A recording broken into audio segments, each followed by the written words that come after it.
Hi అండి, అందరికి గంగా సన్ని YouTube channel. Karthika సోమవారాలన్నీ అయిపోతున్నాయండి.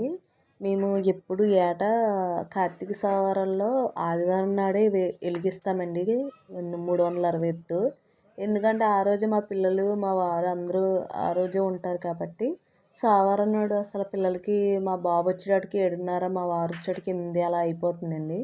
అందులో పంచరామాల క్షేత్రంలో ఒకటైన గుణుపూడిలోని భీమవరంలో గుణుపూడిలోని మేము వెలిగిస్తామండి ఏటా. అక్కడికైతే వెళ్ళి పిల్లల్ని తీసుకుని వెళ్ళి అయితే నేను అక్కడ 360 మా నలుగురి పెట్టి వెలిగిస్తున్నాను.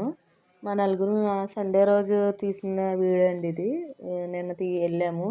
వెళ్ళి అందరం కూడా 360 అయితే ఆ స్వామివారికి వెలిగించి అయితే వచ్చేసామండి. అలాగే గుణుపూడిలో వెలిగించడం అనేది పంచరామాల క్షేత్రంలో ఒకటి కాబట్టి మేము ఎప్పుడు అక్కడే వెలిగిస్తాము. మీరు కూడా మీ అందరూ 360 అందులో కార్తీక సోమవారం కూడా అయిపోతుంది. మనకి లక్ష్మీవారంతో పోలేరం సొగ్గం కూడా ఆ రోజే అవుతుంది. అందరూ చేసుకొని శుభ్రంగా ఈ కార్తీక మాసం ఇలాగైతే శుభ్రంగా ఉంది. సంవత్సరానికి ఒకసారి కదండి. అలా మా స్వామి అయితే ఫస్ట్ కొంట ఆయన వెలిగించారు. ఆయన వెలిగించిన తర్వాత నేనే వెలిగించాను. అలా ఒకరి తర్వాత ఒకరు వెలిగిస్తున్నాము. అక్కడ ఖాళీ లేదండి ఒకసారి నలుగురు వెలిగించడానికి. తర్వాత మా బాబు అయితే వెలిగించాడండి. మా బాబు తర్వాత మా పాప కూడా వచ్చింది. మా పాప కూడా వెలిగించింది. అలా నలుగురు 360 అయితే అక్కడ గుణిపూడి ఘటస్తంభం దగ్గర అయితే వెలిగించాము. ఇలాగ నలుగురు ఒక సంవత్సరానికి ఒకసారి వెలిగించడం అనేది చాలా మంచిదని ఎప్పుడు పిల్లల్ని తీసుకొని నేను వచ్చి నలుగురు ఒకసారి వెలిగించేస్తామండి. ఇలా గుణుపూడు అసలు ఇవాళ ఎప్పుడు ఒకసారి వచ్చినప్పుడైతే అసలు ఖాళీ లేదండి వెలిగించడానికి. బయట వెలిగించి ఈసారి లోనే వెలిగించాం. ఇప్పుడు దర్శనానికి అయితే వెళ్తున్నామండి. లైన్ అంత జనమేం లేరు, ఆదివారం కాబట్టి కొంచెం పర్లేదు బాగానే ఉన్నారు.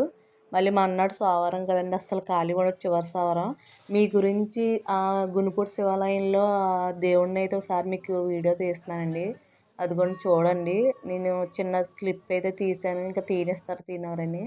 మీకు కూడా శివయ్య ఆశీస్సులు ఉండాలని కోరుకుని ఇదైతే గడస్తంభం దగ్గర కిందండి. ఇది పైన అన్నపూర్ణాదేవి పైన అమ్మవారు ఉంటారు. పైన కూడా అమ్మవారి దగ్గర దర్శనం చేసుకొని ఇలా గుణిపూడి లైటింగ్ అంతా బాగా పెట్టారండి. అసలు ఇక్కడే టిఫిన్లు పెడుతున్నారు. టిఫిన్లు బాదం పాలు అందరికీ కూడా చాలా బాగా చేసి మేము అక్కడే ఇంకా దేవుడి దర్శనం అయిపోయిన తర్వాత టిఫిన్ చేసి పాలు కూడా తీసుకొని స్వామికి వచ్చాము.